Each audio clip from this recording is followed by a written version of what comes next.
అంటే ఇది నేను 15-20 ఏళ్ళ నుంచి చెప్తున్న బెనిఫిట్ షో అనేది వెయ్యకూడదు. అదేది ప్రీమియర్ షోలు వెయ్యొచ్చు. ప్రీమియర్ షోలు మేము వేసేవాళ్ళం.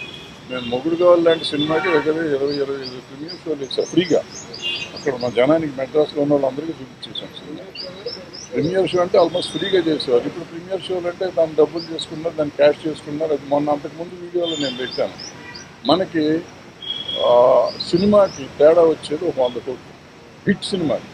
ఫ్లాప్ అయితే ఏ రూపాయి తేడా రాదు. టికెట్ రేట్ పెంచినా తేడా రాదు, టికెట్ రేట్ తగ్గించినా తేడా రాదు. సో ఈ పెంచిన 100 కోట్లు వచ్చిందంటే 1000 కోట్లు చేస్తున్న సినిమా. 1000 కోట్లు చేసిన సినిమాకి 100 కోట్లు తగ్గితే కొంపే మనకు. ఎందుకంటే 500 కోట్లు నుంచి సినిమా తీయలేం మనం, ఎంత ఖర్చు పెట్టినా కానీ. అంటే 1000 కోట్లు చేస్తే 500 కోట్లు ఆల్మోస్ట్ ప్రాఫిట్ ఉంటుంది. 100 కోట్లు తగ్గిన 400 కోట్లతో సాటిస్ఫై అవ్వమా, లేదు ఈ 100 కోట్లు కూడా ఆంధ్ర తెలంగాణ ప్రజల మీద వెయ్యాలా అనేది ఆలోచించుకోవాల్సింది పబ్లిక్ ఆలోచించాలి, ప్రొడ్యూసర్లు ఆలోచించాలి, ఆర్టిస్టులు ఆలోచించాలి, డైరెక్టర్లు ఆలోచించాలి. దీనికోసం మనం ముఖ్యమంత్రుల దగ్గరికి వెళ్ళి దేహి అని అడుక్కోవటం అనేది తప్పు అనేది నేను గతంలోనే చెప్పాను, ఇప్పుడు చెప్తున్నాను, ఎప్పుడు చెప్తాను.